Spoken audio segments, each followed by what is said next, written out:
saya Vika Proletasari dari Universitas Indramayu akan menceritakan periodisasi sejarah di mana saat ini saya sedang berada di kota tua, ya salah satunya Museum Fathahillah. Tapi kali ini saya akan menceritakan periodisasi sejarah dari waktu 400 sampai 1945. Ada yang pengen tahu? Nantikan selanjutnya. Selamat sore, saya Vika Proletasari dari Universitas Indramayu.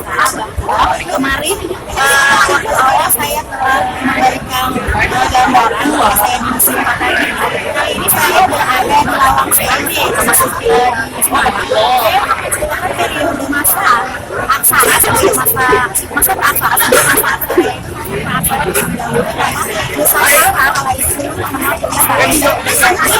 masih komunisme seperti Hindia sarkofagus, dolmen, serta aliran animisme yang masih kuat. Kemudian Nusantara mengalami proses tulisan, yaitu pada masa aksara munculnya kerajaan di Nusantara, yaitu pertama kali kerajaan lain terletak di Kalimantan Timur, yaitu ditemukannya sebuah prasasti. Yang kedua ada kerajaan Tarumanegara di Bogor, lalu kerajaan Sriwijaya yang identik dengan Buddha, kemudian Olive, kemudian kerajaan Kediri, kemudian kerajaan Mataram kuno yang nantinya kita akan membahas proses perpecahan dari dinasti Sayanjaya kemudian ke dinasti Sayanjaya, kemudian ada kerajaan Singosari, dan terakhir kerajaan Majapahit. Kerajaan Majapahit mengalami proses kejayaan di Nusantara dan mengalami proses kemunduran. Apa yang menyebabkan Majapahit mengalami kemunduran? Salah satunya yang pertama, ketika Hayam Wuruk tidak lagi menjadi seorang raja, maka kepemimpinannya diturunkan kepada Kirang Mawardhana. Yang kedua, telah terjadi perang Haregreg, yaitu perang persaudaraan. Yang ketiga, kaderisasinya tidak baik. Kemudian yang keempat, berkembangnya Islam di Nusantara sehingga kerajaan Majapahit mengalami keruntuhan. Oke, kerajaan Islam bermula datang di Nusantara dibawakan oleh Syekh Ismail yang datang dari Mekah, yang semula orang Mekah mengutus Syekh Ismail mengganti menjadi Nama Sultan Malik As-Saleh datang ke Samudra Pasai. Kemudian kerajaan-kerajaan Islam makin berkembang seperti kerajaan Demak, kerajaan Banten, kerajaan Cirebon, sampai nanti kerajaan Mataram Islam. Akhirnya mengalami proses dengan ekspedisi Eropa yang semula dia mencari titik temu ada apa sih di wilayah Nusantara, bahwa Nusantara itu mengalami proses yang sangat besar khususnya diminati oleh orang-orang Eropa. Salah satunya yaitu datangnya Cornelis de Houtman pada tahun 1596 di kerajaan Banten. Kemudian Cornelis de Houtman diusir oleh Sultan Hasanuddin. Kenapa diusir? Karena memang ketika di kerajaan Banten tidak merestui atau tidak menyetujui adanya monopoli perdagangan. Akhirnya kembali ke negara asal, tapi tidak memiliki kekuatan yang kuat. Akhirnya tahun 1598 Cornelis de Houtman kembali lagi ke Nusantara. Kemudian kerajaan Banten mengalami proses kemunduran, maka di situ didirikannya IC, yaitu East India Company. Kemudian IC berubah nama menjadi VOC, yaitu Pyrenees East India Company. Setelah VOC, akhirnya VOC didirikan yaitu pada tahun 1602, yaitu berdiri di kantor dagang VOC dengan tujuan apa? VOC yang pertama itu untuk menguasai pelabuhan-pelabuhan yang ada di Nusantara. Salah satu pelabuhan yang di Nusantara, yang kedua yaitu memonopoli perdagangan, yang ketiga itu adalah mengatasi persaingan antara Belanda yang kala itu banyak sekali ekspedisi Eropa itu ingin menguasai wilayah Nusantara. Tahun 1619 VOC dipindahkan ke Batavia, yang kemarin saya membuat teman-teman bahwa Batavia itu adalah kota Jakarta. Kemudian VOC mengalami proses kemunduran, diantaranya datanglah ekspedisi Eropa negara lain, salah satunya pada tahun 1795 datanglah Napoleon Bonaparte. Siapa yang tidak mengenal sosok Napoleon Bonaparte? Siapa yang tidak mengenal sosok Napoleon Bonaparte? Dia adalah sosok kaisar yang mengalami proses revolusi Prancis. Kemudian tahun 1799 VOC mengalami kebangkrutan. Kenapa dia mengalami kebangkrutan di Nusantara? Yang pertama, terjadi korupsi yang besar-besaran. Yang kedua, biaya perang yang cukup besar. Yang ketiga, kalah bersaing dengan Prancis dan Inggris. Yang keempat, terjadinya banyak praktek perdagangan. Oke, nah tahun 1808 akhirnya Herman Dendels menjabat sebagai Gubernur Jenderal Hindia Belanda. Saya tidak mengenal sosok Dendels, yaitu Dendels terkenal dengan sistem kekejamannya, yaitu membangun jalan dari Anyer sampai Pamanukan. Kemudian beliau juga seorang saudara dari Napoleon Bonaparte. Nah, mungkin sejarahnya saya singkat nantikan. Yang selanjutnya kali ini saya akan ceritakan Lawang Sewu. Apa yang terjadi di Lawang Sewu? Bahwa Lawang Sewu ini seperti harga kita saat ini di Semarang, salah satu pemerintahan Belanda yang didirikan oleh Miss Nederland Indies Foreign Message, yaitu dia mendirikan Forsterlander. Awalnya itu di stasiun Mawang, jadi dari Semarang ada akses menuju Jakarta dan Surakarta. Kemudian setelah itu akhirnya proses pembuatan stasiun kemudian menjadi PT Kereta Api milik swasta oleh Belanda. Nah, selain itu apa yang terkenal dengan Lawang Sewu, bahwa ini terkenal dengan peristiwa pertempuran 5 hari di Semarang. Salah satunya yaitu ketika AMKA atau angkatan pemuda kereta api dia berperang dengan penjajah Jepang. Akhirnya disinilah terjadinya proses pergolakan atau penjarahan secara besar-besaran yang ada di wilayah Lawang Sewu yang dikenal dengan nama Seribu Pintu. Namun aslinya ini hanya memiliki total 429 pintu. Kenapa disebutnya Lawang Sewu? Karena katanya ketika dahulu Jepang itu menggali sumur sedalam 1000 meter. Baik dari Semarang, Lawang Sewu kita mulai dari daerah Jakarta. Masih dengan saya Vika Proletasari, mahasiswa dari Universitas Indraprasta. Bahwa saya akan melanjutkan periodisasi sejarah yang kemarin sempat saya skip, yaitu pada tanggal 20 Februari 1811 John William Jameson menggantikan Dendels. Ya, kenapa Dendels digantikan? Karena pada masa itu Prancis atau gubernur Inggris ini tidak menjalankan pemerintahannya secara tepat di Hindia Belanda.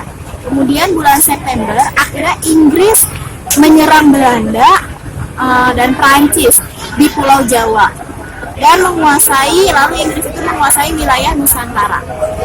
Kemudian naiklah Thomas Tamporaplus, yaitu sebagai gubernur Hindia Belanda. Tahun 1814 akhirnya Inggris dan Belanda melangsungkan konversi London. Kemudian tahun 1816 Inggris menyerahkan kekuasaannya kepada Hindia Belanda. Lalu tahun 1830 akhirnya dikuasai kembali oleh Belanda, salah satunya yaitu oleh Van den Bosch. Siapa yang tidak kenal dengan sosok Van den Bosch, yaitu salah satunya dia terkenal dengan sistem tanam paksa yang begitu kejam yang dilaksanakan di Indonesia, Autumn Style. Apa saja yang dimaksud sistem tanam paksa? Bahwa petani wajib menyerahkan hasil kebunnya berupa cengkih, kopi, pinang, tembakau yang untuk dijadikan komoditi di bagian ekspor. Kemudian dari hasil kultur style ini sangat merugikan sekali pihak Indonesia. Oke, saya skip sampai sini dulu.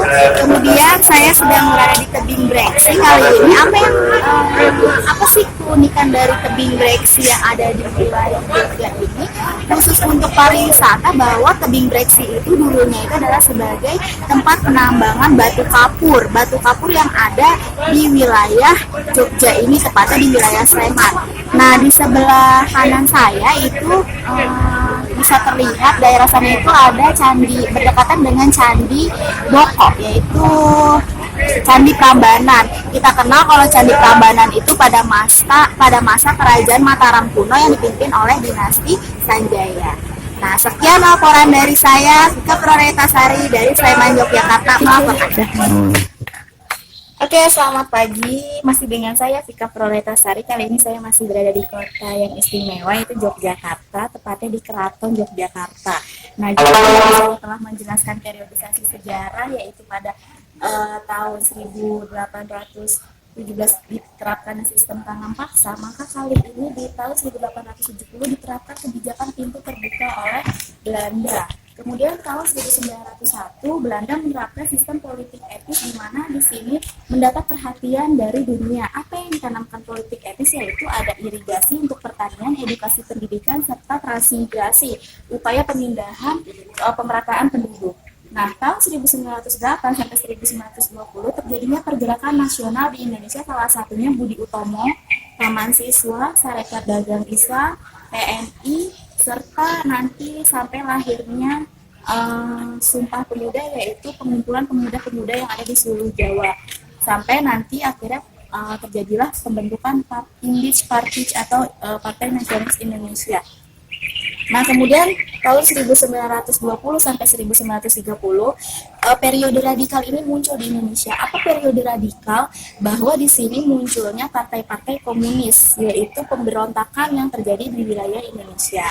Oke, sekian cerita dari saya. Nanti akan saya lanjutkan periode berikutnya. Kali ini saya sedang berada di daerah Yogyakarta, salah satunya di Keraton. Siapa yang tidak mengenal dengan Keraton Yogyakarta, bahwa tahun 1755 telah terjadinya perjanjian Giyanti, yaitu antara VOC dengan Sri Sultan Mangkubumi, Pangeran Mangkubumi dengan Pangeran Pakubuwono. Kemudian terpecahkan wilayahnya jika Yogyakarta dikuasai oleh Sri Sultan Hamengkubuwono I yang semula namanya di daerah Surakarta menjadi Pangeran Pakubuwono III.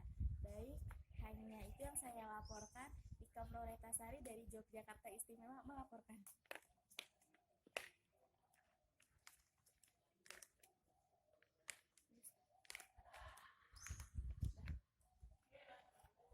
Halo, selamat sore. Masih dengan saya Vika Floretasari. Kali ini saya berada di Candi Borobudur.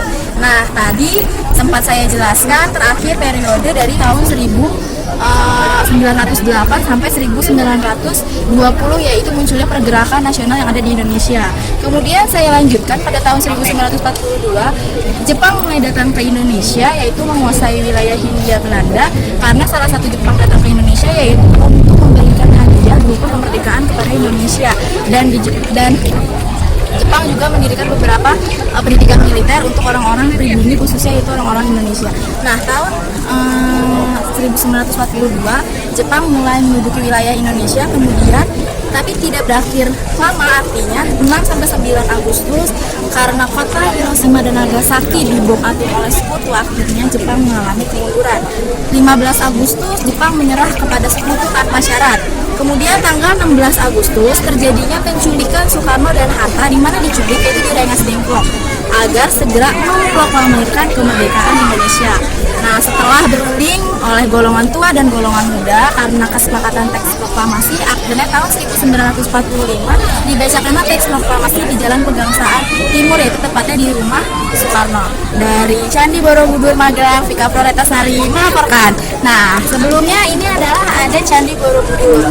Sempat saya flashback dulu bahwa Candi Borobudur ini adalah candi yang terkenal ketika zaman kerajaan Mataram kuno, yaitu dinasti Sailendra yang mendirikan bangunan ini. Sedangkan dinasti Sanjayanya berada di daerah Sleman, yaitu Candi Prambanan. Sekian laporan dari saya, Vika Floretasari melaporkan. Selesai.